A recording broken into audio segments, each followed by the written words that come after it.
జై శ్రీరామ్. ఈరోజు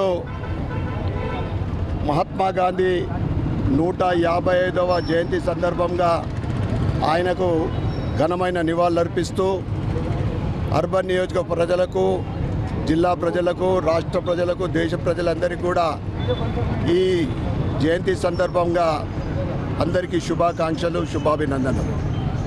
ఈరోజు గాంధీ చౌక్లోని గాంధీ విగ్రహానికి భారతీయ జనతా పార్టీ రాష్ట్ర కార్యదర్శి పల్లెగంగారెడ్డి గారు, కార్పొరేటర్లు అందరం కలిసి ఈరోజు గాంధీ గారికి ఘనమైన నివాళులు అర్పించడం జరిగింది.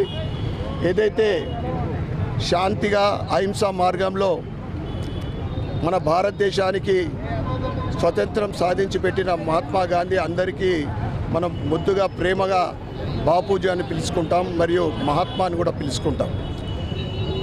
అనేక దేశాలు, ప్రపంచంలోని అనేక దేశాలు స్వతంత్రం కోసం పోరాడుతూ ఉంటే జాన్ కెనడీ కానీ, నెల్సన్ మండేలా కానీ, వారందరికీ కూడా ఒక స్ఫూర్తి ప్రదాత మహాత్మా గాంధీ. అహింసా మార్గంలో ఏ విధంగా ఆయన స్వతంత్రం సాధించిందో మనందరికీ తెలుసు. అయితే ఆయన కన్న కలలు ఏదైతే ఒంటరి మహిళ అర్ధరాత్రి వీధులలో వెళ్ళినప్పుడు ఎటువంటి ఆమెకు అభద్రతా భావం లేకుండా తిరిగిన రోజే నిజమైన స్వతంత్రం వచ్చింది. నిజమైన స్వతంత్రం వచ్చిన రోజు ఆయన చెప్పింది. కానీ ఈరోజు ఏదైతే 60 సంవత్సరాలు పరిపాలన చేసిన ఒక ప్రభుత్వ మాధ్యమంలో ఈరోజు ప్రజలందరూ కూడా, యువకులు కానీ అనేక దురలవాట్లకు బానిసైతా ఉన్నారు. అర్ధరాత్రి మహిళలకు కాదు, దినం పగలిపూటనే మహిళలకు భద్రత లేకుండా పోతూ ఉంది ఈ రాష్ట్రంలో కానీ, కొన్ని చోట్ల కానీ.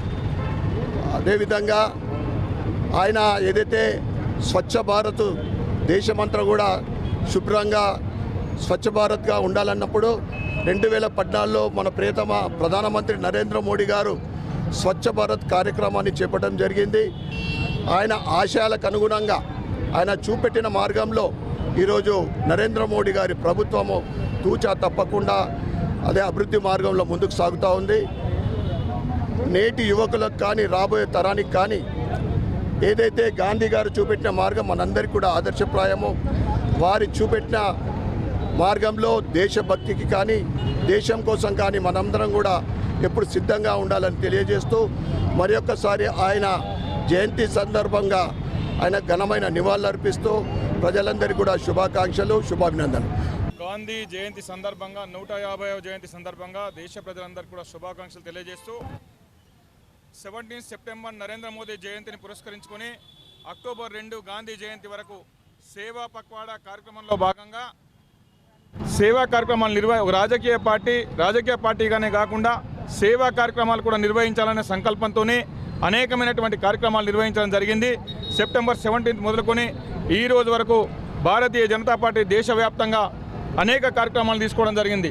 రక్తదాన శిబిరాలు కానీ, ఆరోగ్య శిబిరాలు కానీ, వ్యాసరచన పోటీలు కానీ, స్వచ్ఛ భారత్ కార్యక్రమం కానీ అనేక కార్యక్రమాలు తీసుకొని అదేవిధంగా చేనేతని ప్రోత్సహించాలా, గాంధీ ఆశయం ఏదైతుందో ఆ చేనేతల్ని ప్రోత్సహించాలన్న సంకల్పం మేరకు ఈరోజు అక్టోబర్ 2 గాంధీ జయంతి రోజున చేనేత కార్మికుల్ని ప్రోత్సహించాలా, చేనేత వస్త్రాలని ప్రోత్సహించాలనే కార్యక్రమంలో భాగంగా ఈరోజు భారతీయ జనతా పార్టీ కార్యకర్తలే కాదు ప్రజలందరూ కూడా చేనేత దుస్తుల్ని కొనుగోలు చేసి చేనేతకు ప్రోత్సాహాన్ని ఇవ్వాలా, చేనేత కార్మికులకు అండగా నిలవాలనేటువంటి విషయాన్ని ఈరోజు వారు చెప్పడం జరిగింది.